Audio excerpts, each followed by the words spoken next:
धन्यवाद बुआ। और मैं परमेश्वर पिता का धन्यवाद देता हूँ कि एक बार फिर से हम इस मीटिंग में जुड़ने पाए। और जो परमेश्वर पिता ने विषय दिया है उसके साथ में मैं परमेश्वर पिता का धन्यवाद देता हूँ कि उन्होंने वचन दिया। और उसके बाद में आज काफी लोग कम दिख रहे हैं, बट मैं आपसे एक पर्सनल क्वेश्चन पूछना चाहता हूँ कि क्या आप विश्वास करते हैं कि प्रभु हमारे साथ में है? अगर आप विश्वास करते हैं तो ये ज्यादा इम्पोर्टेंट है कि कौन आया कौन नहीं आया। वो प्रभु ही है जो अपने लोगों को यहाँ लेकर के आते हैं और उनकी इच्छा में वो आ जाएंगे।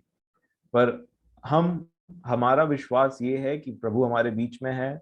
और अगर वो 15-20 लोगों के बीच में बात कर सकते हैं तो जरूर से वो 1-2 लोगों के साथ में भी बात कर सकते हैं। तो परमेश्वर पिता का मैं धन्यवाद देता हूँ। और मेरे प्रियो, जैसा कि हम प्रार्थना के विषय में देख रहे हैं, हमने प्रभु के अनुग्रह से एक विषय को टच किया और वो है पवित्र आत्मा। अब देखिए, जब परमेश्वर पिता ने मनुष्य की रचना की तो उसके बाद में अपना आत्मा उसके अंदर में भेजा।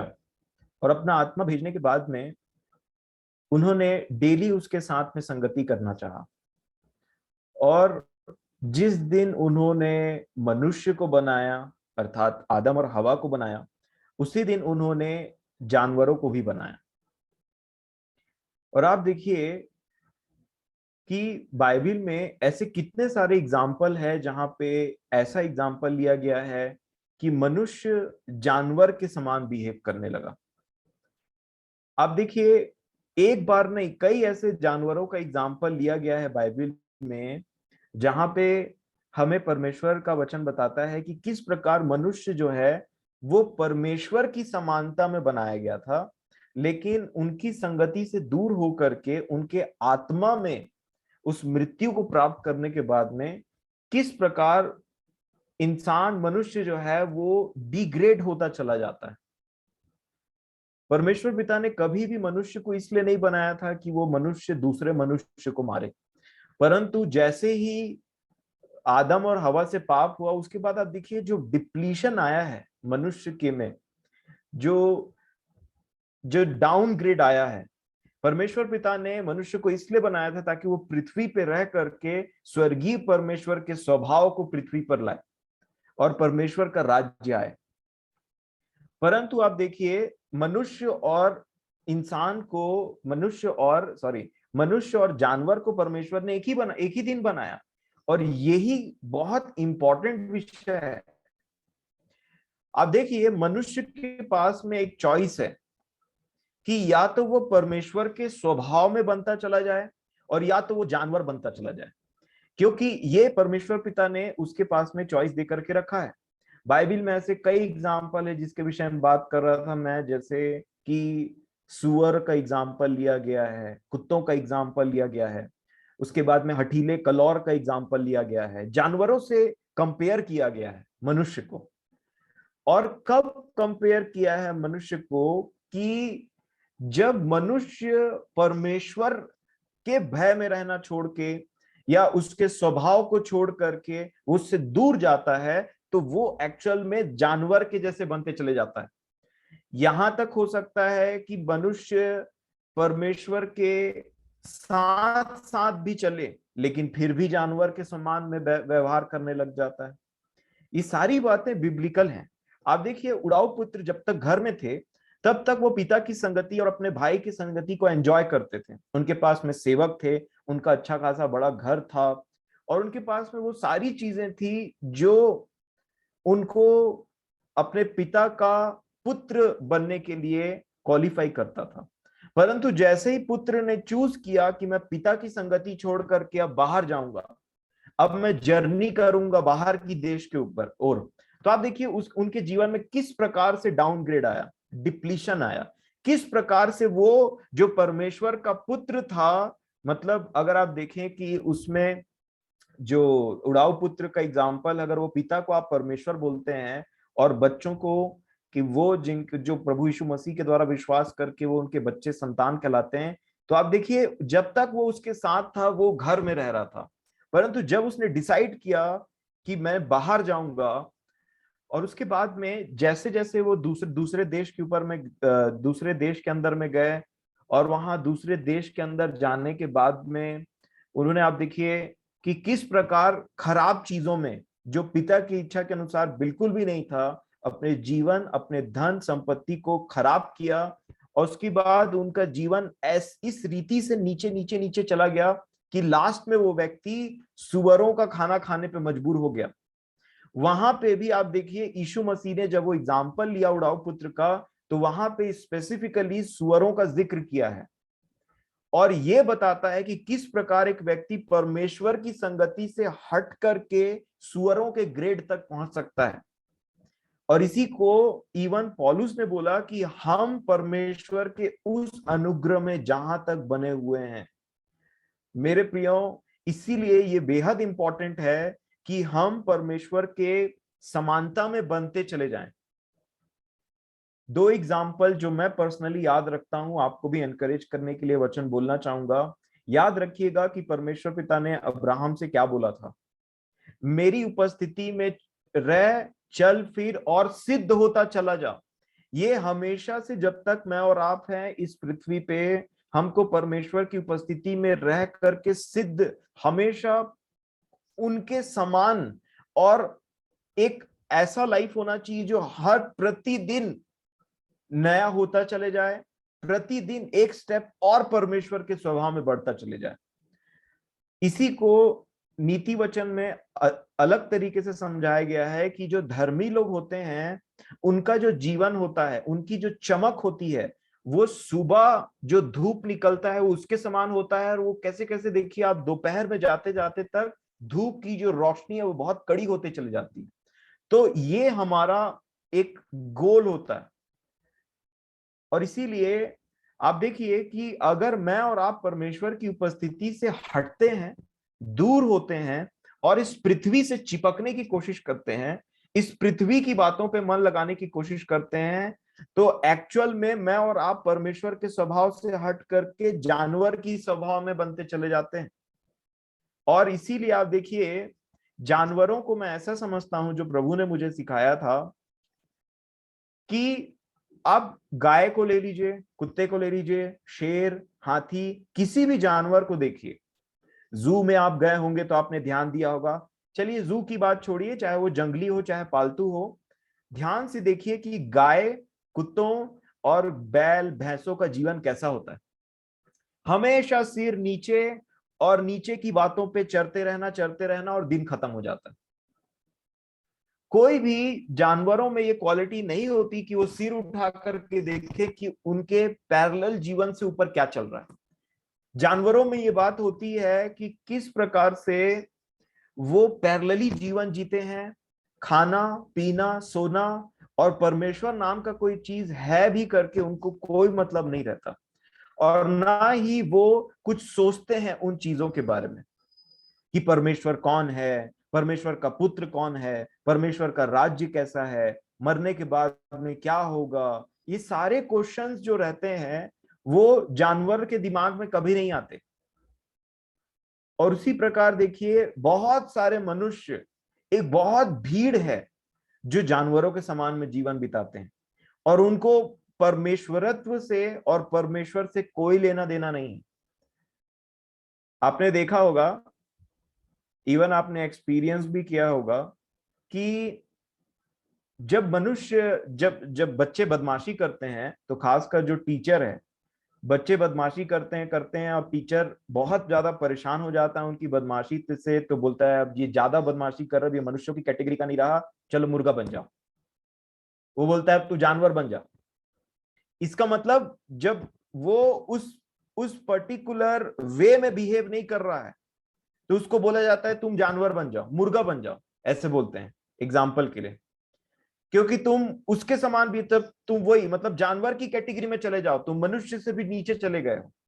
तब वो व्यक्ति जानवर बने बने, जब बच्चे लोग को ऐसा वो मिलता है ना पनिशमेंट, तो वो जानवर बने बने रिग्रेट करते हैं। कईयों को तो मजा आता है, लेकिन कई लोग रिग्रेट करते हैं कि मुझे ऐसा बनना पड़ा, मुझे मुर्गा बनाया गया, उनको दुख होता है। और तब वो बोलते नहीं अब से हम ऐसा नहीं करेंगे। तो उनको बोला जाता है ठीक है जाओ अपने सीट में बैठ जाओ वापस से। यही है मनुष्य का जीवन। आप देखिए नबूकदनेस्सर ने जब घमंड किया और परमेश्वर के सामने में घमंड किया, तो नबूकदनेस्सर को परमेश्वर पिता ने एक ऐसा जानवर के समान बनाया कि उसकी बुद्धि भ्रष्ट हो गई। वो घास चरने लगा, उसके पीठ में बाल उग गए, वो ओस पड़ता था, उसको कुछ समझ में नहीं आया। उसका पूरा बुद्धि मनुष्य से हट करके जानवर के समान में बन गया था। आप देखिए बिलाम की जब हम बात सुनते हैं, बालाक और बिलाम वाली, तो जब वो गधे में जा रहे थे तब इवन परमेश्वर की बात उनको जब नहीं समझ में आई, तो परमेश्वर पिता ने गधे का एग्जाम्पल लिया, एक गधे का सहायता लिया, उसको इस्तेमाल किया बोलना चाहूंगा मैं। और जब परमेश्वर ने गधे का इस्तेमाल किया तो एक गधा मनुष्य को बता रहा है। मनुष्य को सबसे डाउन ग्रेड अगर बोला जाता है तो कई लोग बोलते हैं गधा है। और बाइबिल में हमें परमेश्वर पिता ने यह सिखाया कि गधे का जबान को खोला उन्होंने, और गधा मनुष्य को बता रहा है कि तू मुझसे भी उस पार हो गया है। और इसीलिए मेरे प्रियो, मनुष्य या तो परमेश्वर की समानता में बनते चले जाता है और या तो जानवर की समानता में बनते चले जाता है। और बहुत बार ऐसा होता है जो परमेश्वर के साथ साथ भी चलते हैं ना, वो इस पृथ्वी पे ज्यादा मन लगाने के चक्कर में वो भी जानवर की समानता में बनते चले जाते हैं। कैसे? आप इवन देखिए जो बाइबिल के लेखक हैं, एक जो भजन संहिता की पुस्तक है उसमें आसाफ ने भी बहुत बड़ा हाथ निभाया है भजन संहिता की पुस्तक लिखने को, जिसको मैं और आप वचन बोलते हैं। और ये परमेश्वर के दास की एक गवाही है जो ये बोलते हैं। देखिए क्या लिखा है, ये भजन संहिता 73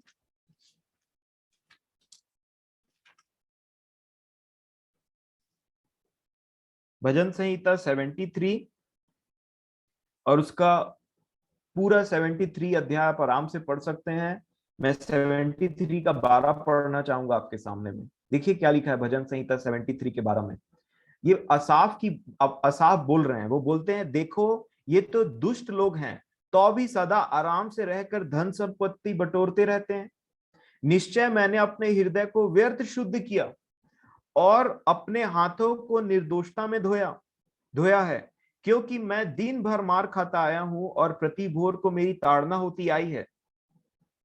आप देखिए ये व्यक्ति इस संसार के लोगों को देख करके, उनकी उन्नति, उनके धन संपत्ति, उनके बच्चों की उन्नति को देख करके ये बोल रहे हैं कि मैं परमेश्वर की सेवा करता आया हूं, मैं परमेश्वर की वचन से मेरी ताड़ना होती आई है, मैंने अपने हृदय को शुद्ध किया है सारी बातों से। परंतु जब मैं देखता हूं कि बाकी संसार के लोग इतने फल फूल रहे हैं, तो उनको लगने लगा था शायद मैंने व्यर्थ ही ये काम किया, वो तो संसार वाले भी इस आशीषों को पा रहे हैं। और वो देखिए असाफ का जो बुद्धि है वो इस तरीके से काम करने लगा था कि वो पैरेलली देख रहे थे इस बात को कि किस प्रकार से यहाँ के लोग फल फूल रहे हैं, तो परमेश्वर की सेवा करने का मतलब क्या हुआ। और इसी वजह को उन्होंने आगे समझा करके देखिए 21 वचन को क्या बोला। 21 वचन में, 20 वचन में असाफ ने बोला, मेरा मन तो कड़वा हो गया था, मेरा अंतःकरण छिद गया था, मैं तो पशु सरीखा था। बड़े ध्यान से समझिए इन वचनों को। देखिए क्या लिखा है 22 में, मैं तो पशु सरीखा था और समझता न था। कब पशु सरीखा था ये व्यक्ति बोल रहा है, मैं तेरे संग रहकर भी पशु बन गया था। परमेश्वर के संग रह करके भी अगर एक व्यक्ति संसार की बातों को देख करके उसमें भागना चाहता है तो बोला जाता है कि वो पशु के बराबर है। तब इस व्यक्ति ने सोचा कि नहीं, ये मैं संसार की बातों को सोच रहा हूं, अगर मैं यही पिक्चर स्वर्गीय स्थानों पे जाकर के दिखूं। अब देखिए इन्होंने क्या बोला, 17 वचन को देखिए, 16 वचन को देखिए। जब मैं सोचने लगा कि इसे मैं कैसे समझूं, यह तो मेरी दृष्टि में अति कठिन समस्या थी। तो 17 वचन में वो बोलते हैं, जब तक कि मैंने ईश्वर के पवित्र स्थान में जाकर उन लोगों के परिणाम को न सोचा। कब तक इनका दिमाग थोड़ा सा अव्याकुल हो रहा था? जब तक ये ईश्वर के पवित्र स्थान में जाकर के नहीं सोच रहे थे। और उसी प्रकार ईश्वर के पवित्र स्थान तक पहुंचना जानवरों के बस की बात नहीं है। उतना ऊंचा सोचना जानवरों के बस की बात नहीं है। वो चीज परमेश्वर ने हमको अनुग्रह करके दिया है कि मैं और आप जब उसके आत्मा को लेकर के जीते हैं ना, तब हमारा सोच विचार पैरेलली हट करके स्वर्गीय बन जाता है। और इसीलिए बाइबिल के लिखने वालों का जीवन आजकल के जो विश्वासी है उनके जीवन से मैच नहीं खाता है। अब देखिए, बाइबिल के जो लेखक हैं, जो चेलों ने हाथ बटाया, उनका जीवन और उनका जीने का स्टैंडर्ड कहीं ऊपर है। आजकल के विश्वासियों का जीने का स्टैंडर्ड वहां तक नहीं पहुंच पा रहा है। क्यों? क्योंकि परमेश्वर का जो आत्मा है वही हमको परमेश्वर की बुद्धि में मैच करके उसके विल को समझने और उसकी इच्छा को समझने की शक्ति देता है। आप देखिए, पुराने नियम में और नए नियम में यीशु मसीह के आने के बाद में एक बहुत ड्रास्टिक चेंज आया। अब जो नए नियम में जो प्रभु यीशु मसीह आए उसके बाद में जितनी आशीषें हैं वो आत्मा और स्वर्गीय हैं। आत्मा के लिए और स्वर्गीय जगहों में हमारे लिए आशीषों को रखा गया है। और इवन आउटर अपीयरेंस की कोई बात भी नहीं है। और यही बात समझने के लिए मुझे और आपको समझना पड़ेगा कि आत्मा कितना जरूरी है।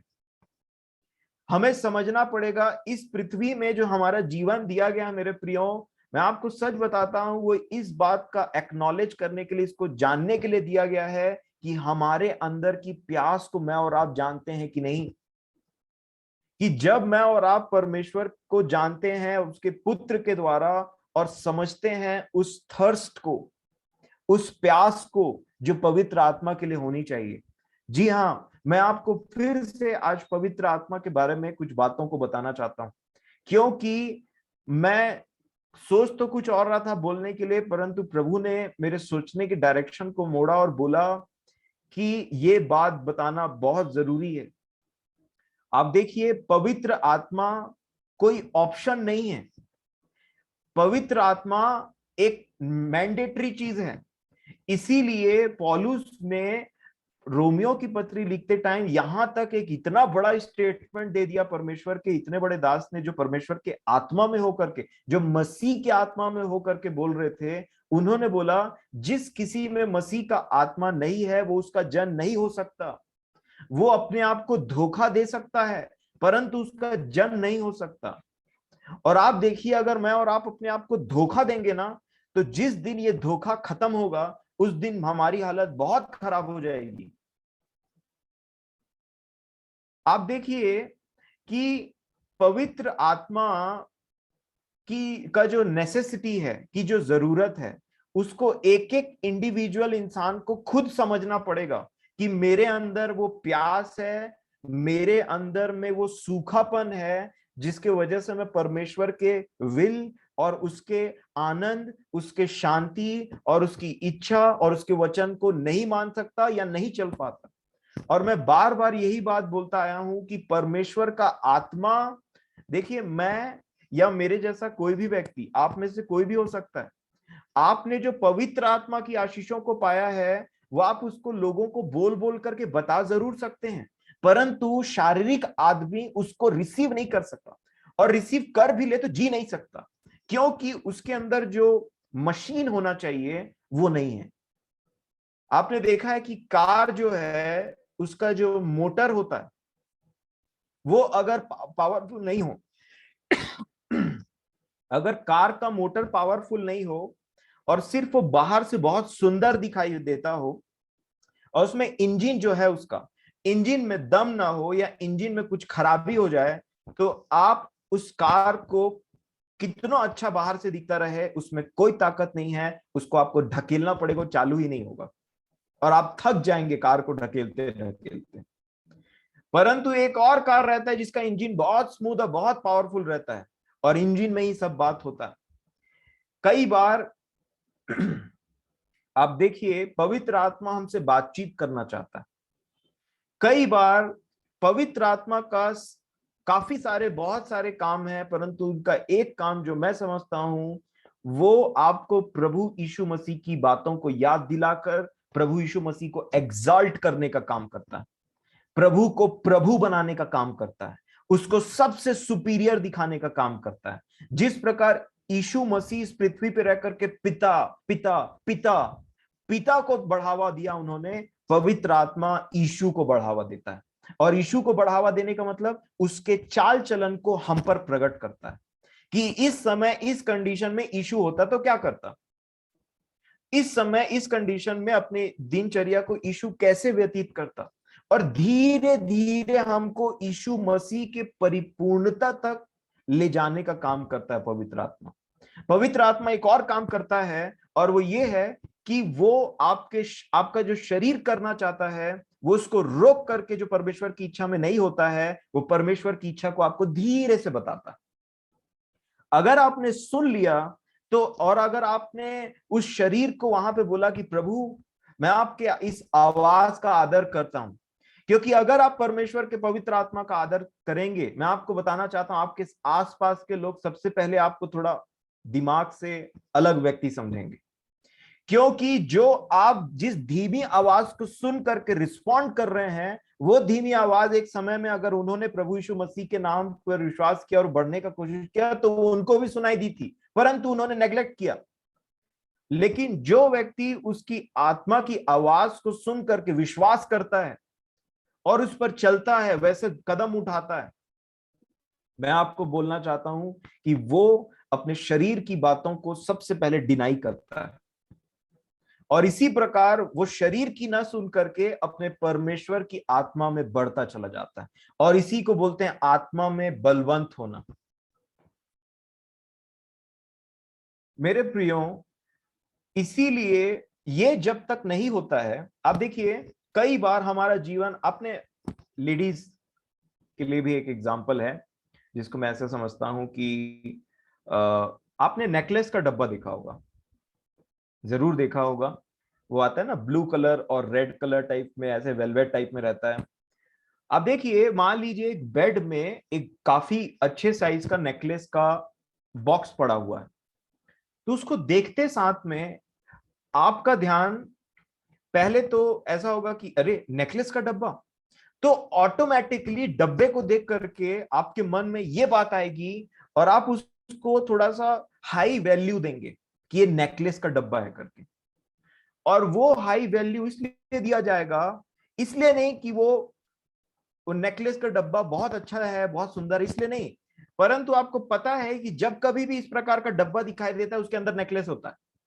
एक्चुअल में इंपॉर्टेंस नेकलेस के डब्बे की नहीं है, एक्चुअल में इंपॉर्टेंस नेकलेस की है। मान लीजिए कि वो नेकलेस का डब्बा है, बंद पड़ा हुआ, आप देख नहीं पा रहे हैं क्योंकि आपने अभी तक खोला नहीं है उसको, तो आपको लग रहा है इसमें नेकलेस का डब्बा है करके, आपको ऐसा लग रहा है कि है, परंतु आप जैसे ही डब्बा खोलेंगे और नेकलेस नहीं है तो आप डब्बे को उठा करके फेंक देंगे। आप बोलेंगे इसका कोई वैल्यू नहीं है, इसने तो मुझे धोखा दिया, उल्टा मुझे लगा था इसमें नेकलेस है करके।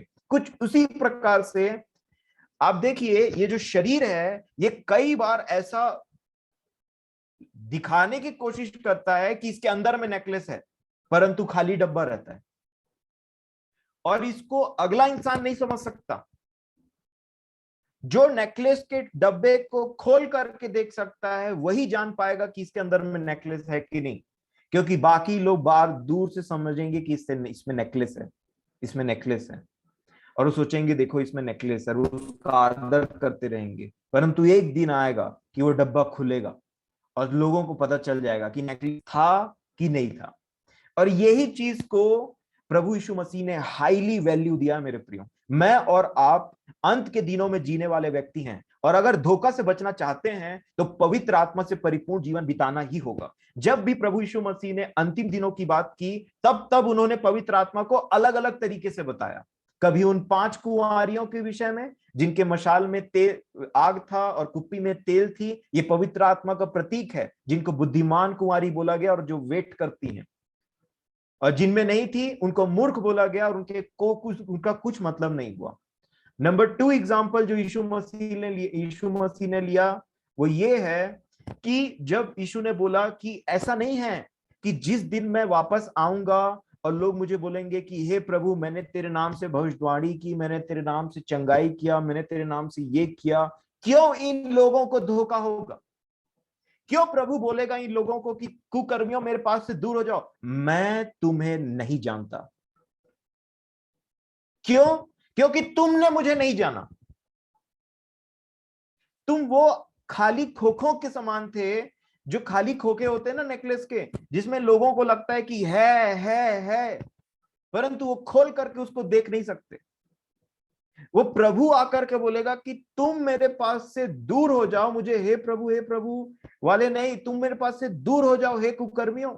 आपको नहीं लगता कि इसके पीछे क्या कारण है कि जो प्रभु ऐसे लोगों से बोलेंगे कि हे कुकर्मियों मेरे पास से दूर हो जाओ, और उसके बाद में जो ये लास्ट सेंटेंस है उसको जरूर याद रखिएगा मेरे प्रियो, मैं तुम्हें नहीं जानता। मैं तुम्हें नहीं जानता मतलब मेरी आत्मा तुम में है ही नहीं, तो मैं तुमको जानता ही नहीं। वो उन्हीं को पहचानता है जिसके अंदर में उसकी आत्मा है। आप देखिए, ये इसी प्रकार है कि जब प्रभु इस दुनिया से गए तब उन्होंने आत्मा को एक्टिवेट करवाया पिता के पास में जाकर के, और इसीलिए आत्मा उतरा, और आत्मा ने हर मनुष्य, मतलब प्रभु ने एक ऐसा बंदोबस्त किया कि हर एक व्यक्ति पवित्र आत्मा से परिपूर्ण हो जाए, और पवित्र आत्मा से परिपूर्ण होकर के हर किसी में यीशु की शोभा दिखाई दे। हर कोई शरीर से, अब मैं यही बात बोलने की कोशिश करता हूं, जब यीशु दोबारा आए तो उनको शारीरिक रूप से मरियम भी नहीं पहचानी, उनको वो गार्डनर समझ रही थी और बोली कि हे माली, बता दीजिए कि आपने मेरे प्रभु को कहां रखा है कि मैं उसे लेकर के चले जाऊं। क्यों? और क्यों आज तक प्रभु यीशु मसीह के एक्चुअल पोर्ट्रेट को कोई नहीं जानता? सब अपने मन से चित्र बनाते रहते हैं। प्रभु उस चित्र में नहीं बसना चाहता है, प्रभु यहां पे आकर के बसना चाहता है ताकि मुझ में यीशु दिखाई दे दूसरों को। और इसीलिए जब वो यीशु वापस आएगा, मसीह मेरा, तो वो मुझे देख के बोलेगा, अरे ये तो तू और मैं दोनों एक ही है, मैं तुझे जानता हूं क्योंकि तेरे अंदर में मेरी आत्मा बसती है। और जिन लोगों में उसकी आत्मा, बड़े ध्यान से समझिएगा, मेरा आपसे निवेदन है, जिन लोगों में उसकी आत्मा नहीं बसती है उन्हीं को वो बोलेगा कि मैं तुम्हें नहीं जानता। ऐसा प्रभु नहीं है हमारा अन्याय की इतने टाइम से हम प्रभु के पीछे में स्तुति करें, उसकी उसकी समानता में बनने का प्रयास करें और जिए, और आकर के अन्याय से एक बार बोल दे मैं तुम्हें नहीं जानता। इसके पीछे एक रीजन है। उन्होंने साफ बोला कि मैं तुम्हें नहीं जानता, मेरे पास से दूर हो जाओ हे कुकर्म करने वालों। और ये बहुत गंभीर बात है मेरे प्रियो। परमेश्वर ने हमें ये जीवन दिया है कि हम उस भूख और प्यास को समझें जो इस संसार की वस्तुओं से, माता पिता के संगति से, भाई बहन के संगति से, हस्बैंड वाइफ के संगति से पूरी नहीं हो सकती। जो किसी व्यक्ति, वस्तु, स्थान से हमारी जो प्यास है वो कभी पूरी नहीं हो सकती। ये प्यास को समझ करके परमेश्वर के पास में उसके आत्मा को लेकर के उससे परिपूर्ण होना बहुत जरूरी है। उसकी इच्छा को जानना जरूरी है, परमेश्वर की उस आत्मा को जानना लेना जरूरी है, उसमें जीना जरूरी है। ये सारी उलझनों और नटंकीबाजी से बचना जरूरी है जो आज मसीही जगत में खूब फैला हुआ है। और तब अब देखिए, यीशु मसीह ने बार बार किस एग्जाम्पल को लिया? जो प्यासा है वो मेरे पास में आए और जीवन के जल को सेंत मेंत में पिए। और ये कौन सी, आप देखिए, एक और आदमी आपको याद आता है प्यास से, जो अब्राहम से पानी मांग रहा था, वो धनवान व्यक्ति जिसने समय रहते इस पृथ्वी में उस प्यास को नहीं पहचाना कि उसको किस चीज की प्यास है, जो प्रतिदिन बड़े आराम से सुख चैन से रहता था और बैंजनी वस्त्र पहनता था और प्रतिदिन ऐसे जीवन जीता था जैसे प्रतिदिन एक फीस्ट है, धूमधाम से जीता था। लेकिन उसने कभी भी उस प्यास को नहीं पहचाना जो उसको थी एक्चुअल में, और वो प्यास उसको नरक में लगी, अधोलोक में लगी। तब उसने पानी मांगा, और वो पानी कौन सा पानी है, वो क्या मांग रहा था? मैं उसको पर्सनली इस तरीके से देखता हूं कि इस पृथ्वी के जीवन में जो परमेश्वर ने हमें दिया है, वो इसलिए कि हम उस प्यास को समझें। और प्रभु जो बार बार कहता है, यूहन्ना रचित सुसमाचार से ले, मतलब जब से उसने प्रचार करना स्टार्ट किया है, तब से वो कह रहा है प्रकाशित वाक्य तक कि तुम आत्मा के बिना ये काम नहीं कर सकते। जिस किसी को प्यास हो मेरे पास है, और जीवन का जल सेंत मिनट में पिए। क्यों? क्योंकि इस जीवन में रहते रहते अगर जो व्यक्ति उस प्यास को नहीं पहचानेगा ना, उसको नरक में समझ में आएगा कि वो प्यास क्या थी जो मैंने पृथ्वी में नहीं पहचाना। अब देखिए, पृथ्वी और नरक में एक डिफरेंस है। नरक में प्यास को बुझाने के लिए सिर्फ पानी है, सिर्फ पानी पिया जा सकता है। आग या लावा नहीं खाया पिया जा सकता जो उसकी प्यास को बुझा दे। परंतु पृथ्वी में मनुष्य के प्यास को थोड़ी देर के बुझाने के लिए बहुत सारी चीजें अवेलेबल हैं। हाँ, दूसरा मनुष्य अवेलेबल है, रिश्तेदार अवेलेबल है, खेल कूद अवेलेबल है, मोबाइल अवेलेबल है। अब देखिए, क्या एग्जाम्पल लिया है परमेश्वर के लोगों ने कई बार? मतवाले मत बनो। आप पढ़िएगा वचन को आराम से। मतवाले मत बनो। मतवाले मतलब कोई चीज को पी करके मतवाला बनते हैं ना। मतवाला होने का मतलब यहां पे जो भी चीजें हैं ना, आप देखिए, अगर आपको और मुझे अकेला रख दिया जाए और आपको 10 दिन तक किसी मनुष्य से मिलने ना दिया जाए और इस संसार से भी अलग कर दिया जाए, तो जो व्यक्ति परमेश्वर की संगति में जीता है ना, वो काट लेगा। और जो परमेश्वर की संगति से थोड़ा सा उसमें है नहीं, उसका आत्मा उसमें है नहीं, उसको पागल जैसा लगने लगेगा। और नर्क वो जगह है जहां पे उसको समझ में आ जाएगा, जो चीज की मुझे प्यास थी जीवन के जल की, और मैं किसी और चीजों से अपने प्यास को बुझाता रहा थोड़े थोड़े समय के लिए। कभी मैंने शराब का सहारा लिया, कभी मैंने दूसरे मनुष्यों का सहारा लिया, कभी मैंने टेलीविजन का सहारा लिया, कभी मैंने मोबाइल का सहारा लिया, और कभी मैंने किसी और चीज का सहारा लिया, दोस्तों के साथ एक लंबा समय बिताया। परंतु आप देखिए, उसका प्यास जो है वो कभी खत्म नहीं होने पाया। और तब वो व्यक्ति जो इस पृथ्वी पे छोटी छोटी छोटी छोटी ड्रिंक ले लेकर के उन सहारों को ले लेकर के सोचता था, मेरी प्यास थोड़ी देर तक तो मेरे को अकेला मन महसूस नहीं हो रहा है, थोड़ी अब जब अपने दोस्तों के साथ जाता हूं तो मुझे थोड़ा ना अच्छा लगता है, मुझे अकेलापन महसूस नहीं होता। जब मैं पिकनिक में जाता हूं, जब मैं मूवी देखने के लिए जाता हूं, जब मैं दुनिया के उन गीतों को सुनता हूं, तो थोड़ा देर के लिए मुझे रिलीफ मिलता है। उन दुखी कर देने वाले गीतों को सुनता हूं, उन गजलों को सुनता हूं, तो मुझे थोड़ा देर के लिए शांति मिलती।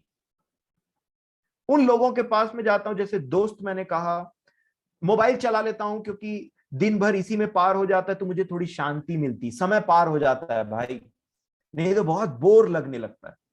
ये बोर नहीं है, ये वो प्यास है जो परमेश्वर आपसे बार बार बताना चाह रहा है। तुझे मोबाइल की जरूरत नहीं है, तुझे दोस्तों की जरूरत नहीं है, तुझे शराब सिगरेट गुटखा की जरूरत नहीं है, तुझे पार्टीज में जाने की जरूरत नहीं है, तुझे घूमने की जरूरत नहीं, तुझे पिकनिक की जरूरत नहीं। तू हमेशा प्यासा रहेगा वो सब चीजों को कर करके, तुझे मेरी जरूरत है। और जिस दिन एक व्यक्ति समझ जाता है ना कि मुझे किसी और की जरूरत नहीं, मुझे परमेश्वर की जरूरत है, तब वो उस जीवन के जल को पीता है, तब वो क्षमा मांगता है परमेश्वर से। और जिस दिन एक व्यक्ति उस जीवन के जल को पी लेगा ना, उसको समझ में आ जाएगा कि मैं अब तक उन छोटे छोटे नाली के पानी से अपना प्यास बुझा रहा था। जो गंदी नाली रहती ना, अब प्यास तो लगा है, तो पानी नहीं तो गंदी नाली का पानी ही समझिए। और उस गंदी नाली के पानी से थोड़ा थोड़ा पी पी करके एक एक दिन एक व्यक्ति जीवन को काटता रहता है। उसको प्यास तो लगी है, परंतु वो परमेश्वर के जीवन के जल को नहीं पीता। वो घटिया गंदे नाली के पानी को पी पी करके बेचारा क्या करे? या तो उसको किसी ने बताया नहीं कि परमेश्वर के पास में जीवन का जल है, और या तो उसको कभी विश्वास नहीं हुआ, और या तो कभी उसने कभी मांगा ही नहीं उस जीवन के जल को। इसी प्रकार से विश्वासी भी है, जो वचन, जो गिरजाघर में भी जाते हैं और जो परमेश्वर अपने आप को विश्वासी बोलते हैं, उनमें भी ये प्यास है। अगर ये बात इतना इंपॉर्टेंट नहीं होती ना मेरे प्रियो, तो प्रभु प्रकाशित वाक्य तक सेम बात को ना दोहराता।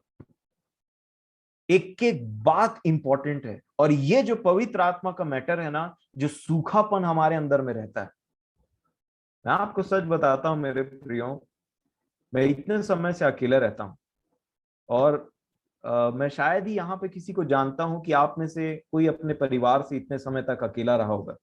आप में से अधिकतर लोगों को आदत होगा कि जब आप अपने घर में आए तो उतना टाइम या उसके 1-2 घंटे के अंदर में आपका कोई ना कोई परिवार वाला आपको दिखाई दे जाता होगा अपने घर में।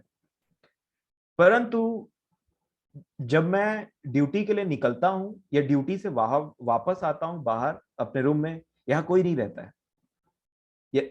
और ऐसा नहीं रहता है कि कोई आएगा, कोई मेरा वेलकम करेगा, या फिर मैं किसी का शक्ल देख लूंगा और उसके बाद में मैं ऐसा हो जाऊंगा कि हाँ तुम तो हो करके।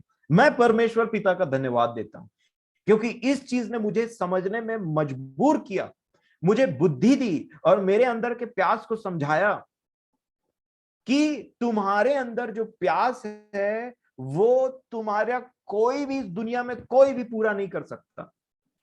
कोई भी चीज ऐसी है नहीं जो परमेश्वर का जगह हमारे हृदय में ले ले।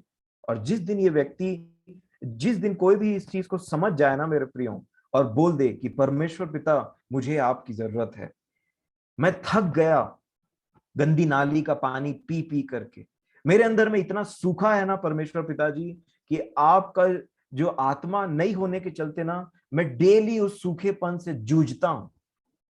मुझे लाइफ बोर लगने लगता है, बर्डन लगने लगता है, और ये वचन की बात आती है तो भले ही मैं लोगों के साथ बैठ लेता हूँ, 2-4 गाना जो पुराना समय से मैंने याद किया है या जो नए गाने हैं, मुझे आपका वचन अच्छा भी लगता है, गीत भी अच्छे लगते हैं, मन में चाहत भी है जीने की, परंतु मैं नहीं जी पाता।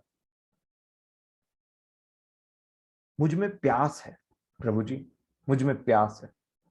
और इस प्यास के लिए जब एक व्यक्ति गिड़गिड़ाना आरंभ करता है, तो प्यास को बुझाने के लिए इतना पानी है, इतना पानी है कि ये दुनिया भी मुंह खोल करके मांगे कि मुझे पिला तो खत्म नहीं होगा। उसने खुद बोल करके रखा है, सेंत मेंत में पियो। इसका मतलब सेंत मेंत में मतलब फ्री में, बिना किसी दाम के। और बिना किसी दाम के इंसान किसी चीज को कैसे यूज करता है? खूब खूब यूज करता है। ये प्रभु बोल रहे हैं तुमको कोई चीज पे करने की जरूरत नहीं है, तुम सेंत में तुम प्रतिदिन पियो, प्रतिदिन मेरे साथ में संग। तब मैं जब आऊंगा वापस तो बोलूंगा मैं इसे जानता हूं, क्योंकि मैं इसके अंदर में रहता था और अब ये मेरे साथ रहेगा। ये बहुत इंपॉर्टेंट। अब देखिए, लाजर को जब प्रभु ने जिलाया, वो किस चीज का, एक आपको पता है, वो एक भविष्यवाणी थी जो पूरी हुई थी। अब देखिए, लाजर को मरे 4 दिन हो गए थे, याईर की बेटी भी मरी थी, लेकिन उसमें से बदबू नहीं आ रहा था, और ना ही उसकी लड़की को मरे हुए 3-4 दिन ऐसे कुछ हुए थे। लाजर को मरे हुए 4 दिन हो गए थे मेरे प्रिय। और लोगों की गवाही क्या थी पता है? अब उसकी कब्र से बदबू आती है। बदबू आने का मतलब जो मांस है वो सड़ गया। जब तक मांस ना सड़े बदबू कैसे आएगी? याईर की बेटी से तो बदबू नहीं आती थी, परंतु लाजर की कब्र से बदबू आ रही थी, स्मेल आ रहा था। मतलब लाजर का मांस गल करके हड्डी वाले पोजीशन में पहुंच रहा था, वो सूखी हड्डी के समान बन चुका था।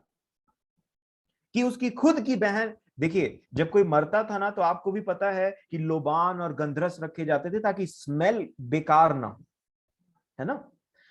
परंतु लाजर जब मरे तो लोबान और वो जो जितने भी मैं ये जो मनुष्य का जो काम था ना वो सब खत्म हो चुका था। लोबान, गंधरस सब डाल के देख लिया गया, फिर भी बदबू आना बंद नहीं हुआ। खूब बदबू, खूब स्मेल आ रहा था। और वो स्मेल जो आ रहा था उससे उसके खुद के लोगों ने गवाही दी, अब लाजर नहीं जी सकता, वो मर चुका है, उसका मांस गल चुका है, सड़ चुका लाजर अब पुनरुत्थान के समय में फिर से जीवित होगा। अब उसमें कोई जान नहीं बाकी रहा। अब लाजर ये असंभव है कि लाजर वापस से जिंदा हो सके। और तब यीशु ने 4 दिन के मुर्दे को जिलाया। ये किस चीज का एक भविष्यवाणी है, आप जानना चाहेंगे?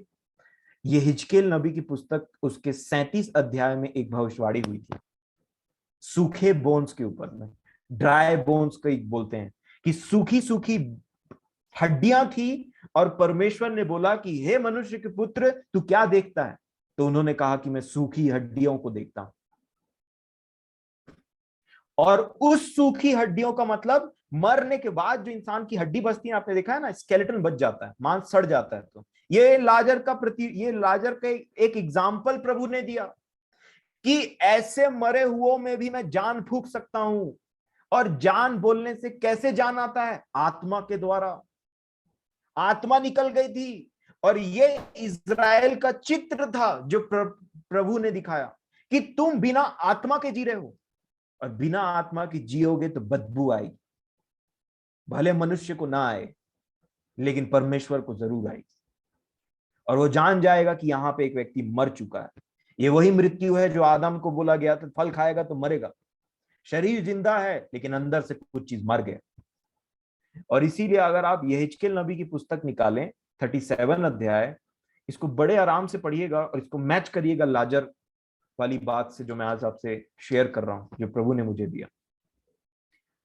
आप देखिए क्या लिखा है यहेजकेल नबी की पुस्तक, उसका 37 अध्याय और उसका 11 वचन। आप जरूर 37 अध्याय जरूर पढ़िएगा। यहेजकेल 37 और 11 क्या लिखा है? फिर उसने मुझसे कहा, हे मनुष्य के संतान, ये हड्डियां इज़राइल के सारे घराने की उपमा है। क्या है? एक एग्जाम्पल है। मैं फिर से पढ़ूंगा,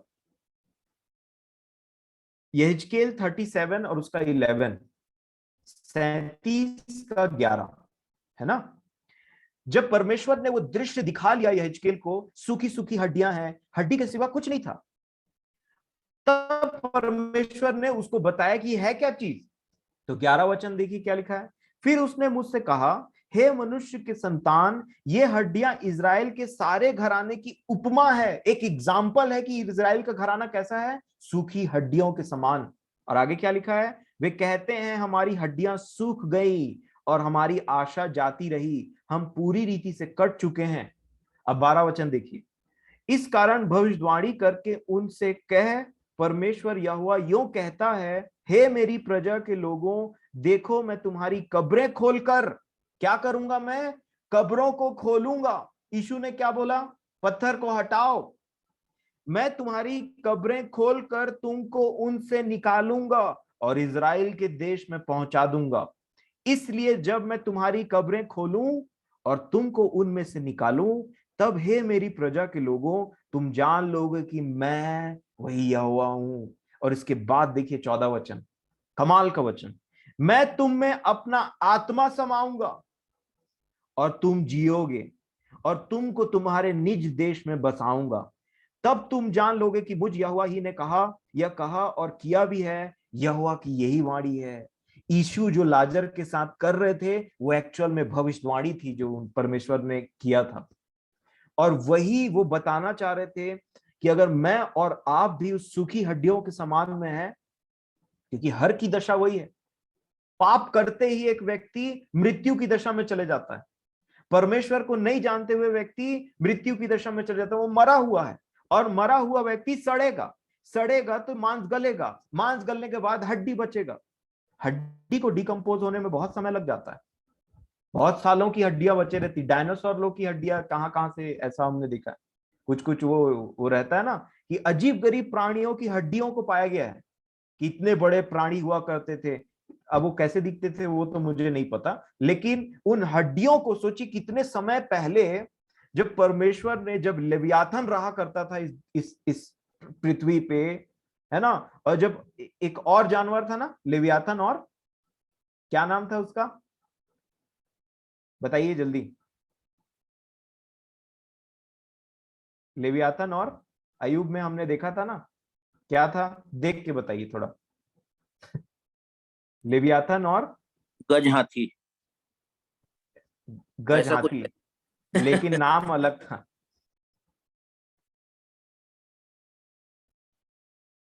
लेवियाथन और जिसकी पूंछ सिडार के समान लंबी है।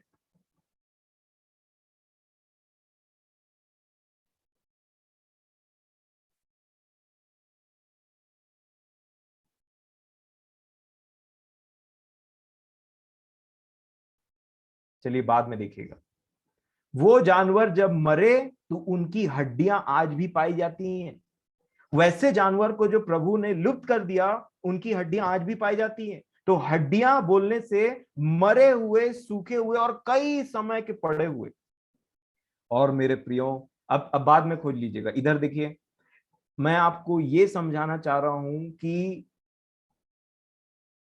उनमें जान डालना, पूरा परमेश्वर जैसे मनुष्य को बनाते हैं ना, ये पूरा वैसे जान डालना है कि उनमें सिनेव आया, मतलब वो मांस चढ़ा, उसके बाद में नसें आई, उसके बाद में स्किन आया, परंतु वो मुर्दा था। तब परमेश्वर ने उसको बोला, जीवन का श्वास फूका। आप देखिए, वचन पढ़ने से कोई व्यक्ति वचन पर नहीं चलता। उत्पत्ति पे जरा ध्यान दीजिए कैसे होता था काम। परमेश्वर का आत्मा मंडराता था, परमेश्वर बोलते थे, पृथ्वी रिस्पॉन्ड करती थी और आत्मा उसको काम करता था। उसी प्रकार आज भी होता है। आत्मा, जब परमेश्वर का वचन होता है तो आत्मा उसको लेता है और उसके बाद में ये रिस्पॉन्ड करता है तो कुछ काम होता है। और इसीलिए मेरे प्रियो, इन बातों को स्मरण रखिएगा। पवित्र आत्मा कोई ऑप्शन नहीं है जिसके बिना भी मसीह जीवन चले जा रहा है, चले जा रहा है। और ना ही हमको इसका डाउट होना चाहिए, परंतु इसी के बारे में खूब बात चलनी चाहिए। आप देखिए पौलुस ने एक जगह में क्या बोला। पौलुस ने इफिसियों की पत्री जब लिखा, हमने पिछले दिनों में भी इन वचनों को देखा है। इफिसियों की पत्री जब उन्होंने लिखा तो उसके 4 अध्याय और 30 वचन में, इफिसियों 4 उसका 30 वचन, देखिए क्या लिखा है यहां पे।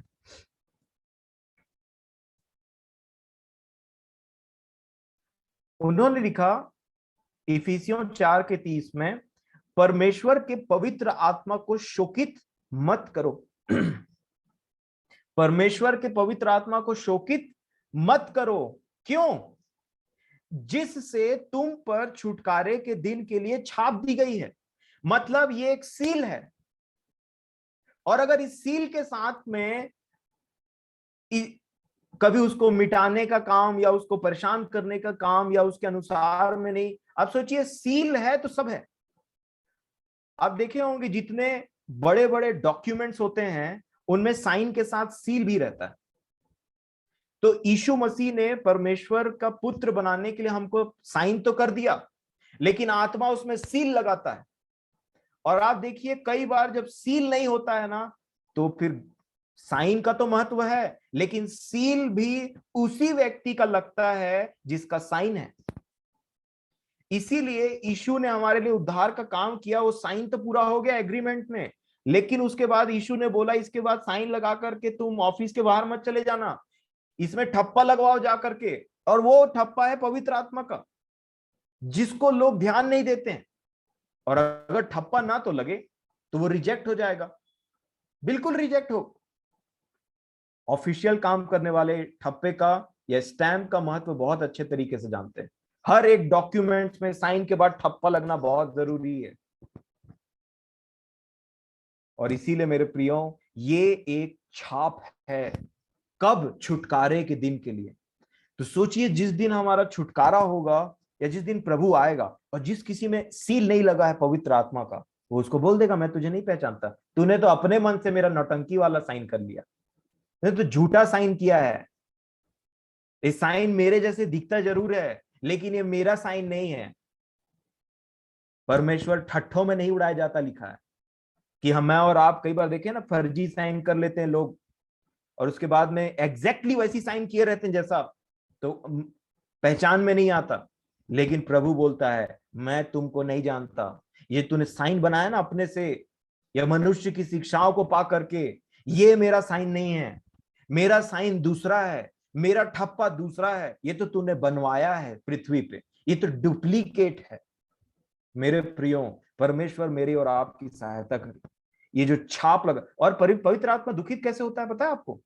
शरीर के कामों से। जब शरीर के काम को हम बोलते हैं कि नहीं अब ऐसा करेंगे, गुस्सा करेंगे, हालांकि गुस्सा कई तरीके के होते हैं, लेकिन जब एक व्यक्ति बिना मतलब का गुस्सा करता है, बिना मतलब का, और नीचे जाते रहता है, गुस्सा करना, माफ नहीं करना, गाली बकना, या परमेश्वर, ये तो छोटी छोटी बातें हैं।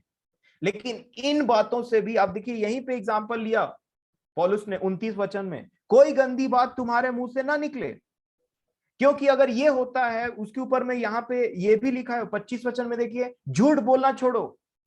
झूठ बोलना, गंदी बात निकालना, क्रोध करना, बदला लेने की भावना रखना, जेलसी उत्पन्न रहना, पैसों का प्रेम रहना, ये सारी बातें पवित्र आत्मा को शोकित करती हैं, और वो जो ठप्पा लगा हुआ है वो धीरे धीरे धुंधला होने लग जाता है। मैं क्यों ऐसे एग्जाम्पल ले रहा हूं? आप देखिए, कई बार आप, मैं, सब पवित्र आत्मा से पवित्र आत्मा रहता है अंदर में, पर उसको, उससे ओवरफ्लो होने की जरूरत है। कई बार पवित्र आत्मा रहता है और उसके बाद में वो कुछ सजेशन देता है, परंतु उसको नहीं माना जाता, तो शरीर का जीवन बलवंत हो जाता है और आत्मा शोकित होता है। फिर दूसरी बात, वो सजेशन देता है, फिर शरीर को हम सुनते हैं तो शरीर बलवंत हो जाता है। वो बोलता है कि क्रोध मत कर, हम बोलते हैं उसने पहले स्टार्ट किया, तो झेलो, फिर जियो शरीर में। क्योंकि पवित्र आत्मा लड़ाई नहीं करता, कॉलर पकड़ के बाल खींच करके नहीं बोलता है कि मैं बोला था ना ऐसे मत करना। बहुत ही जेंटल है, वो कब चला जाएगा या कब वो अपना काम करना बंद कर देगा, आप खोजोगे उसको। और यही संदेश है उड़ाव पुत्र का, कि पुत्र को खोजना पड़ेगा। क्योंकि पुत्र ने क्या किया आपको पता है? अपने पिता की संगति को बहुत ही हल्की बात जानने लग गया था। उसने वैल्यू करना छोड़ दिया कि मैं किस जगह में पहुंचा हूं, मैं किसका बेटा हूं, और मैं कैसी जगह में रह रहा हूं। और जब उसने वैल्यू करना छोड़ा, तो पिता ने बोला, मैं प्रेम तो करता हूं, लेकिन इसको वैल्यू सीखना पड़ेगा। और इसलिए पिता ने उसको अलाउ किया कि वो नीचे जाता जाए, जाता जाए, जाता जाए, और कूड़े कचड़े में जिंदगी बिताए। और तब वहां से उसको समझ में आए कि पिता के घर में तो नौकर भी मुझसे अच्छा खाना खाते हैं। और तब उसने समझा कि मैंने एक चीज को बहुत ही हल्के में जाना, जो मेरे लिए सबसे ज्यादा इंपॉर्टेंट था, मैंने उसको हल्के में जाना। और इसी प्रकार ये पवित्र आत्मा का जो खेल चल रहा है ना बाहर में, उसमें मत पड़ जाइएगा, उसमें मत पड़ जाइएगा। पौलुस ने एक जगह और बोला, आत्मा को मत बुझाओ, आत्मा को मत बुझाओ। इसका मतलब, कई बार वो प्रज्वलित रहता है, तो एक व्यक्ति बहुत ही बलवंत, आनंदित, शांतिमय जीवन बिताते रहता है। और जैसे शरीर की बातों को, पवित्र आत्मा जो आपके जीवन में जो दुख, संकट, मुसीबत आते हैं ना, उससे नहीं बुझता, उसमें तो वो और प्रज्वलित हो जाता है। आपके जीवन में बहुत सारी चीजें हैं, आप अविश्वास करेंगे तो उससे उसका लॉ थोड़ा सा कम होता है। आप शरीर की अनुसार जिंदगी बिताएंगे तो उसका लॉ तो एकदम ऐसे होता है ना कि जल्दी से उसको ठीक करो नहीं तो बुझ जाएगा। और कई बार आपने देखा है, बुझने के बाद जो बाती में थोड़ा सा अंगारा टाइप रहता है, कई बार लोग उसी में जीते रहते हैं और सोचते हैं हम पवित्र आत्मा में जी रहे हैं। थोड़ा सा आग रहता है, जिसको छुएंगे तो थोड़ा सा ऐसे जलेगा जरूर, लेकिन वो आग नहीं है जो धधकता हुआ है। और ये मिसिंग है, ये मिसिंग है। मेरे प्रियो, पवित्र आत्मा, आपको पता है हम किस समय में जी रहे हैं? हम एक ऐसे समय में जी रहे हैं जहां पे मसीही बन करके जीना बहुत कठिन है, अत्यंत कठिन है। इवन जो पवित्र आत्मा के पवित्र आत्मा से परिपूर्ण होकर के परमेश्वर के जो जीवन बिताते थे ना, उन्होंने बोला अंतिम समय में बहुत कठिन समय आएंगे। इसका मतलब आप क्या समझते हैं? भक्ति भरा जीवन बिताना बहुत मुश्किल हो जाएगा, बहुत मुश्किल। तो उस समय में जो शरीर में परमेश्वर के वचन को मानने की कोशिश करते हैं और जीते हैं, उनका क्या होगा? उनके लिए वो कैसा बात हो जाएगा पता है? ये सब बातें कहानी है, बोलेंगे नहीं लेकिन मन में विश्वास जरूर कर लेंगे। ऐसा जीवन कोई नहीं जी सकता भाई। क्यों? क्योंकि शरीर का भरोसा करते करते करते उन्होंने कभी आत्मा को महसूस किया ही नहीं। परंतु परमेश्वर अपने पुत्र के द्वारा अंतिम समय में भी ये बात बोलता है, क्योंकि अंतिम बोलने से प्रकाशित वाक्य में भी प्रभु ने बोला, पहचानो उस सूखेपन को, पहचानो। इस पृथ्वी के लोग भी पहचानते हैं, लेकिन ये नहीं जानते कि उसका सोता कहाँ है। आपने गीत सुना होगा एक ठो कि कोई पागल समझता है, कोई दीवाना कहता है, मगर धरती की बेचैनी को सिर्फ बादल समझता है। ऐसे करके एक गाना था। क्या क्या इसमें बोलना चाहता है सिंगर? क्या बोलना चाहता है इसमें सिंगर? उसने ध्यान से देखा धरती को, मुझे ऐसा लगता है, और उसने बोला होगा जिस प्रकार ये धरती है ना, कि ये सूखी सूखी कितना, जब तक इसमें इसकी बेचैनी इतनी है ना कि ये इतना सूखा, इतना गर्म। आपने देखा अभी तो गर्मी का समय चल रहा है, बारिश नहीं पड़े तो पूरा धरती बेचैन हो जाता है।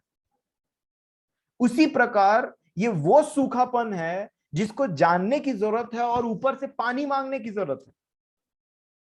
और जब पानी गिरता है ना तो पूरा पूरा जो माहौल है ना रिलैक्स हो जाता है। मनुष्य भी रिलैक्स हो जाता है, जानवर भी रिलैक्स हो जाते हैं, एनवायरनमेंट भी रिलैक्स हो जाता है, पक्षियां भी रिलैक्स हो जाती हैं, सब रिलैक्स हो जाते हैं। मेरे कहने का मतलब क्या है? मैं यहां पे कोई संसारी गाने को प्रमोट नहीं कर रहा हूं, परंतु मैं आपको यह बता रहा हूं कि उस प्यास का ज्ञान अधिकतर लोगों को है, परंतु बाहर वालों को यह नहीं पता कि हमारी उस प्यास को कौन बुझाएगा। इसीलिए यीशु ने उस सामरी स्त्री को बोला, यदि तू जानती ना कि तुझसे जो बात कर रहा है, तो तू सबसे पहले जीवन का जल मांगती। क्योंकि यीशु देख पा रहे थे कि उसमें कितना सूखापन, कितना सूखापन। और मेरे प्रियो, प्रभु मेरी और आपकी सहायता करे कि हम इस सूखेपन को पहचानें, पवित्र आत्मा से परिपूर्ण होकर के जीवन व्यतीत करने का।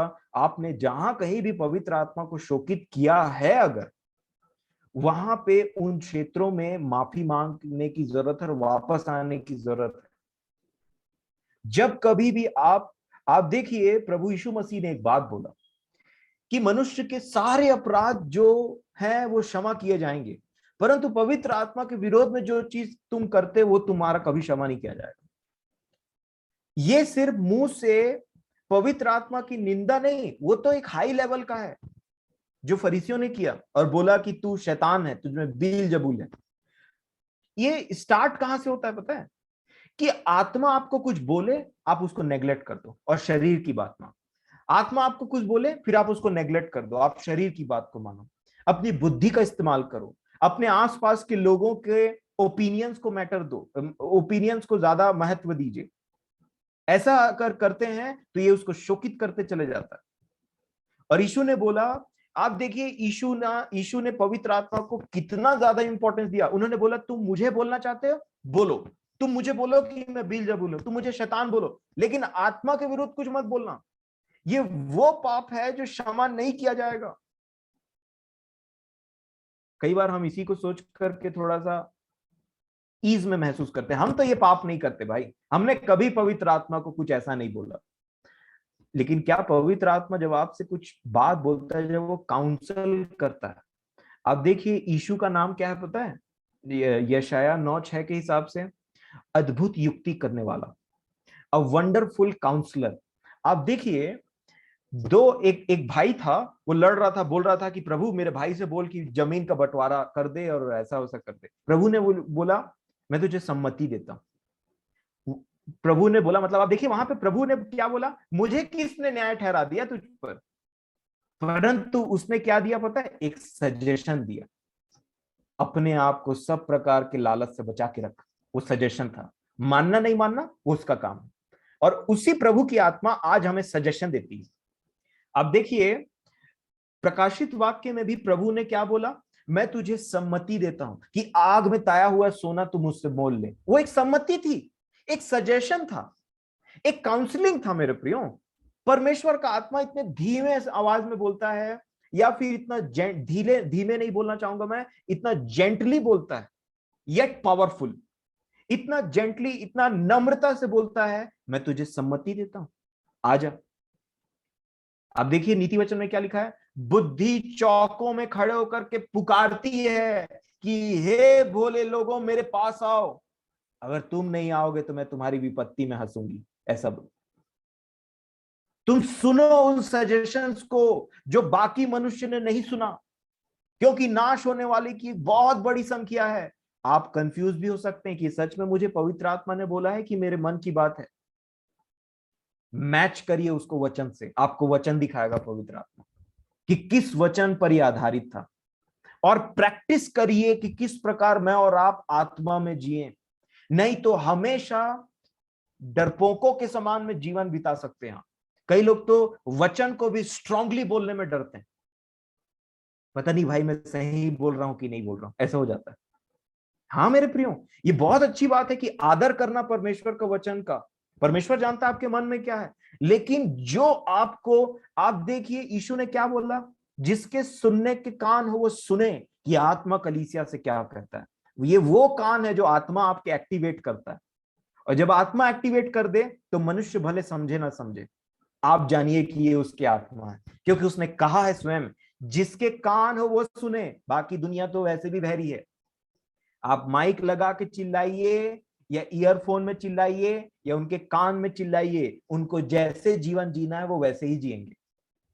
इसीलिए प्रभु ने भी यहां तक प्रकाशित वाक्य में क्या बोला है आपको पता है, जो नाश होने वाले हैं वो नाश होने वाले के लिए, मतलब जो मलिन है वो मलिन बने, जो पवित्र है वो पवित्र बने रहे, मैं जरूर आऊंगा और मैं शीघ्र आने वाला हूं, ऐसा उन्होंने कहा है। ये वे बातें हैं जो परमेश्वर के वचन हैं। आप पवित्र आत्मा को नेग्लेक्ट नहीं कर सकते, आप उसको सेकंड जगह नहीं दे सकते। कई बार हम प्रार्थना करते हैं ना, परमेश्वर परमेश्वर यीशु और पवित्र आत्मा, ऐसे बोलते हैं ना, परमेश्वर मसीह और पवित्र आत्मा।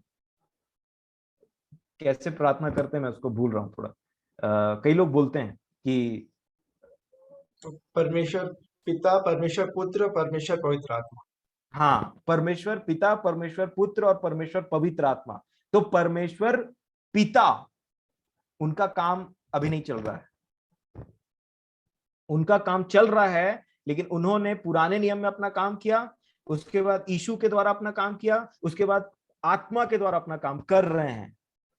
तो आज तक कई बार ऐसा होता है लोग पुराने नियम में जी रहे हैं, इसीलिए यीशु को मूसा से उत्तम जानना बहुत जरूरी है। और आज जो एक्टिवेटेड है परमेश्वर के रूप में है वो है पवित्र आत्मा, जिसको यीशु ने भी अपने शारीरिक जीवन से ज्यादा ऊंचा उठाया। बोला मेरी तो तुम निंदा कर लो, लेकिन पवित्र आत्मा की निंदा मत करना, वो क्षमा होगा नहीं, क्योंकि वो परमेश्वर का आत्मा है। उसी प्रकार परमेश्वर का आत्मा जब आपसे वचन से कुछ कुछ बात करता है ना, उसको सुनिए धीरे से और वैसा जीवन जिए। जितने परमेश्वर के दास होते हैं उन्होंने सुना है, रिस्पॉन्ड किया है, तो आशीषित हुए हैं। अगर आप रिस्पॉन्ड करेंगे आप भी आशीषित होंगे, और यही मेरा काम है आपको बताना। मैं ये काम नहीं कर सकता कि मैं वचन पे वचन बोलूं और परमेश्वर के आत्मा को आपसे ना मिलाऊं। ये एक बोझ है कि हम सब के ऊपर में पवित्र आत्मा का जो वो है वो बलवंत हो, वो आदर पाए, जब वो कुछ बोले तो हम रिस्पॉन्ड करें, जब वो हमारे शरीर, हमारे शारीरिक, हमारे प्रतिदिन के जीवन में से कुछ ऐसा दिखाए तो हम मन फिराएं, शोकित हो और मन फिराएं और तुरंत सब चीज ठीक कर लें और आत्मा में जीवन बिताएं, और उस छाप को कुरेते ना शरीर से, जिससे वो छाप धुंधला पड़ जाए और यीशु वापस आए और बोले मैं तुम्हें नहीं जानता। आप देखिए मेरे प्रियो, भले मुझे और आपको परमेश्वर के वचन का पूरा पूरा ज्ञान ना हो, पूरा पूरा ज्ञान मतलब उत्पत्ति से लेकर प्रकाशित वाक्य तक भले आप सारी चीजों को ना समझे, वो बात अलग है, क्योंकि पौलुस ने स्वयं कहा है कि हमारा ज्ञान अधूरा है, जब वो आएगा तो कुछ चीज पूरा हो जाएगा। मतलब ये ज्ञान नहीं है जो आपको रोकेगा, ये पवित्रता है जो पवित्र आत्मा देता है, मन की पवित्रता जो आपके शरीर से लड़ाई करता है।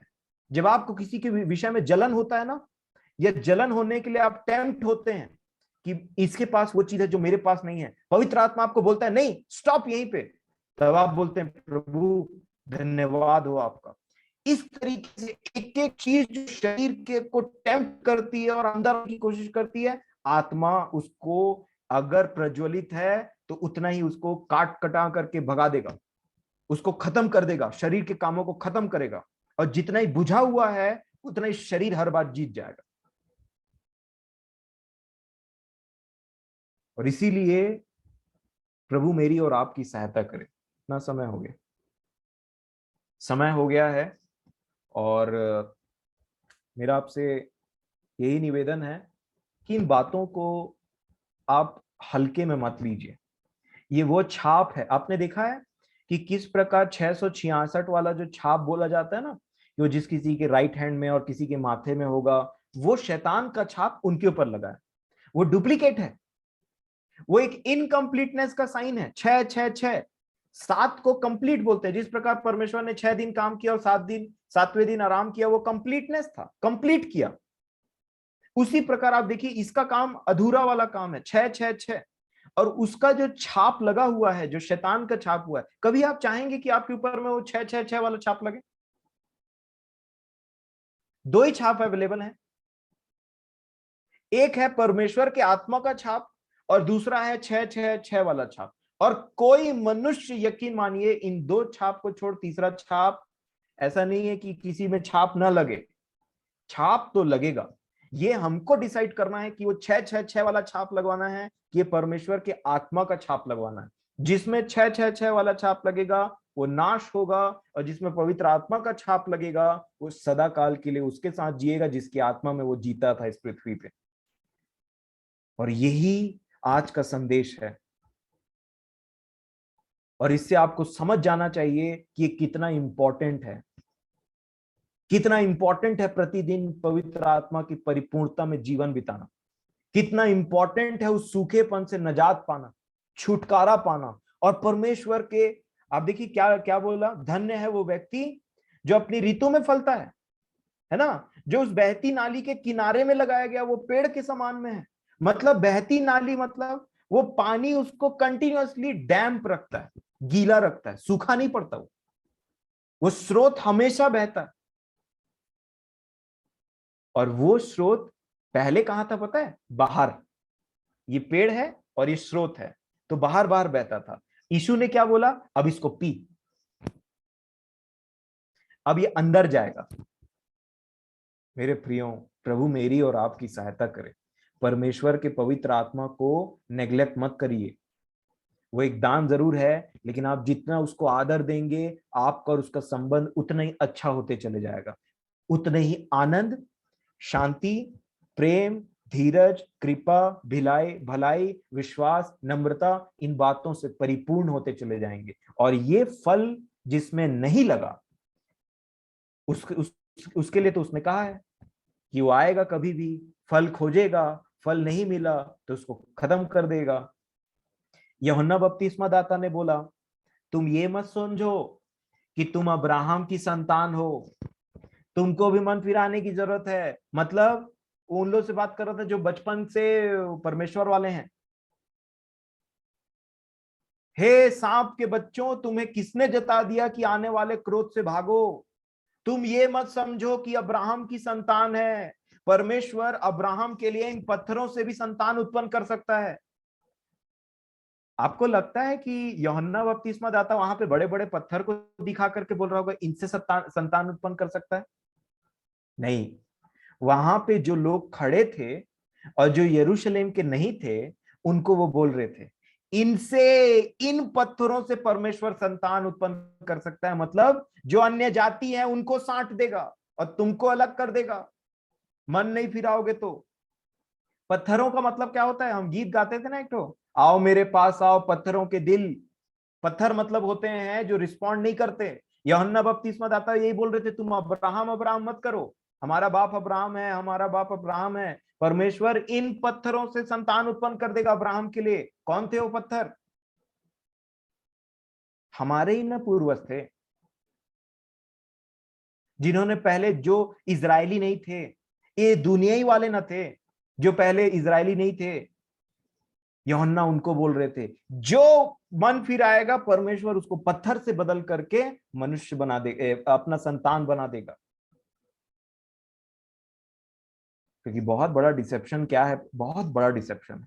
प्रभु हमको बचाए मेरे प्रिय इस डिसेप्शन से, इस गलत बात से कि हम कैसे भी जीवन जीते रहेंगे और उसके बाद में परमेश्वर के राज्य में पहुंच जाएंगे। यीशु ने इसी चीज को कहा था, हे कुकर्म करने वालों, मेरे पास से चले जाओ। तुमने भले दुष्ट आत्माओं को निकाला होगा मेरे नाम से, लेकिन मैं तुम्हें नहीं जानता। तुमने भले भविष्यवाणी की होगी, तुमने भले नाना प्रकार के काम किए होंगे, लेकिन मैं तुम्हें नहीं जानता। सोचिए कितना बड़ा डिसेप्शन है। क्या आप चाहते हैं कि प्रभु दोबारा आगमन हो, इस नाम से आपको भय हो? क्या आप ऐसा जीवन जीना चाहते हैं कि जब प्रभु वापस आए तो भय हो, डरे, अरे अभी मत आ जाए, अभी तो बहुत समय चाहिए हमको? लेकिन बाइबल में तो वचन कुछ और बोलता है कि आत्मा और दुल्हन कहती कि आ। तो वो कौन है और हम कौन है? दुल्हन कौन है जो बार बार बोल रही आ, और हम कौन है जो बार बार बोल रहे हैं कि अभी मत आ? आपको गड़बड़ नजर आता है? प्रभु ने क्या बोला पता है? कौन बोलता है आ? आत्मा और दुल्हन, जिसमें आत्मा है, और दूसरा जो दुल्हन के समान में पवित्र है और अपनी तैयारी पे लगी हुई है। प्रभु मेरी और आपकी सहायता करे कि हम अपने जीवन से समय को पहचान करके एक ऐसी दौड़ में बड़े भय के साथ में दौड़े आत्मा की परिपूर्णता में, और समय को पहचान करके मेरे प्रियो कि हम बोल सके आ। और जब कभी हमको पता चले कि प्रभु आने वाला है तो हम खुश हों। प्रभु मेरी और आपकी सहायता करे। समय के लिए मैं परमेश्वर पिता का धन्यवाद देता हूं इन बातों के लिए। और मेरा आपसे एक ही सजेशन है आपको, परमेश्वर के साथ अकेले समय बिताना सीखिए, और अपने विषय में आप जो कुछ भी जानते हैं जो आपको उससे जुड़ने से रोक रहा है, उसका अंगीकार करिए। सब चीजों को समय रहते हुए मेल मिलाप कर लीजिए। यीशु ने बोला ये चीज कि समय रहते तू मेल मिलाप कर ले, कहीं ऐसा ना हो कि मुद्दई तुझे हाकिम को सौंपे और हाकिम तुझे किसी और को सौंपे, दंड देने वालों को सौंपे। यीशु ने बोला समय रहते हुए मेल मिलाप कर लो, मेल मिलाप कर लीजिए, और जो आप जो जीते हैं आत्मा में और प्रज्वलित हुई। प्रभु मेरी और आपकी सहायता करे। और प्रार्थना के विषय में कल हम फिर से मिलेंगे, और कल मंडे इसी चीज को हम कंटिन्यू करेंगे। प्रभु हमारी सहायता करें, जरूर जुड़िए। और मेरा पूरा भरोसा है कि परमेश्वर आपसे बातचीत कर रहे हैं अपने वचनों के द्वारा, और इन वचनों को सुनिए, सुनने के बाद में आप जरूर रिस्पॉन्ड करिए। प्रभु आप सभी के साथ हो। शालोम। जी, आइए हम प्रार्थना करें।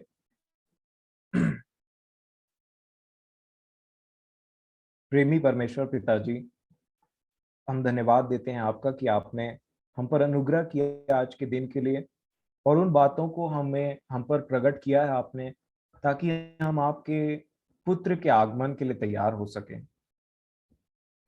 पिताजी, हमने देखा है वचन से कि पवित्र आत्मा आपने उन लोगों को नहीं दिया जो बहुत धर्मी थे और बहुत आपके वचन पर चलते थे, परंतु पवित्र आत्मा से आपने उन लोगों को भरा जो अपने आप को पापी और अपने पापों का अंगीकार करके आपके सामने में गिड़गिड़ा करके उस सूखेपन को जानते हुए और अपने आप से थक चुके हुए लोग थे।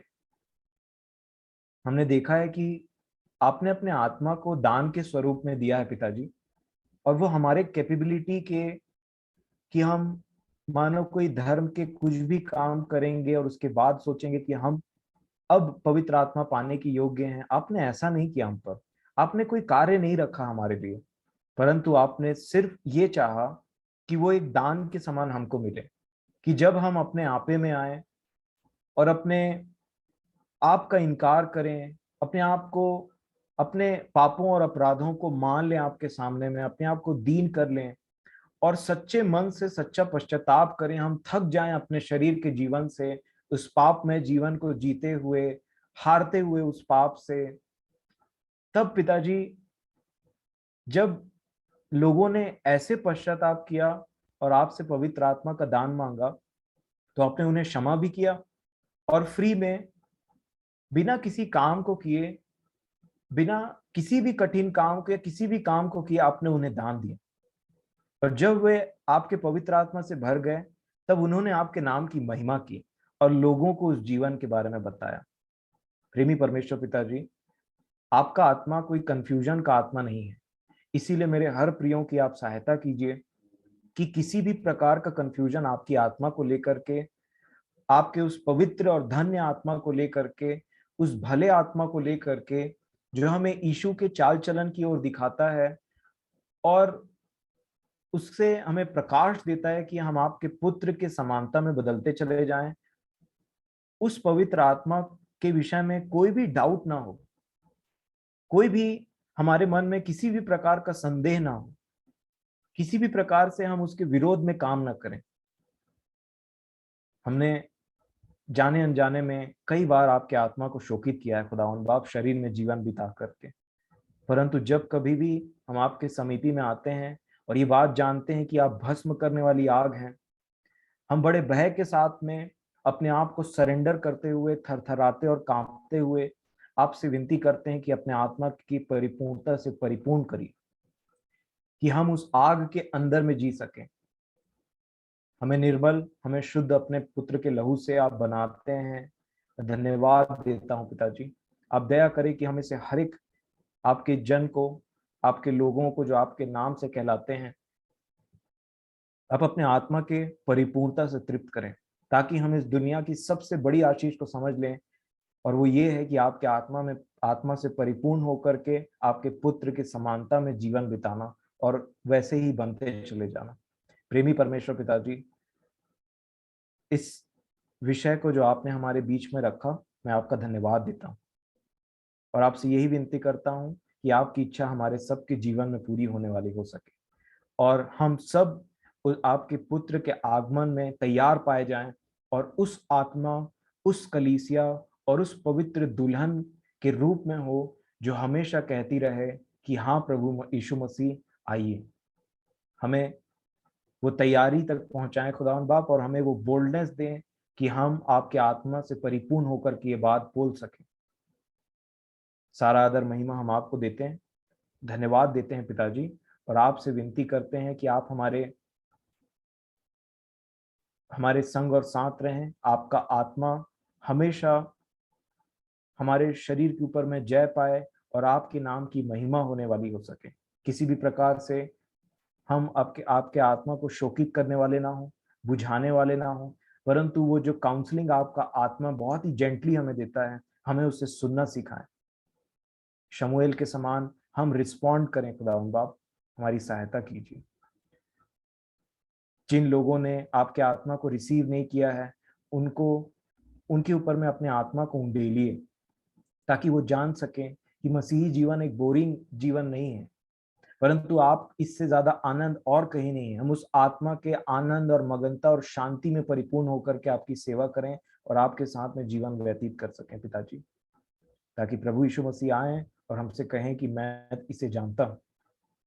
किसी प्रकार के धोखे में हम न रहें, और जैसा सत्य आप हम पर प्रकट करते हैं, हम अपने विषय में उसे माने, नम्र करें अपने आप को और आपके उस अनुग्रह को लें और आपके आत्मा की भरपूरी में जीवन बिताएं। प्रेमी पिताजी, आपके अनुग्रह से ये हो जाएगा। विश्वास के साथ मैं प्रार्थना करता हूँ प्रभु यीशु मसीह के नाम से, और आपको धन्यवाद देता हूँ पिताजी कि आपने हम पर दया किया। आमीन।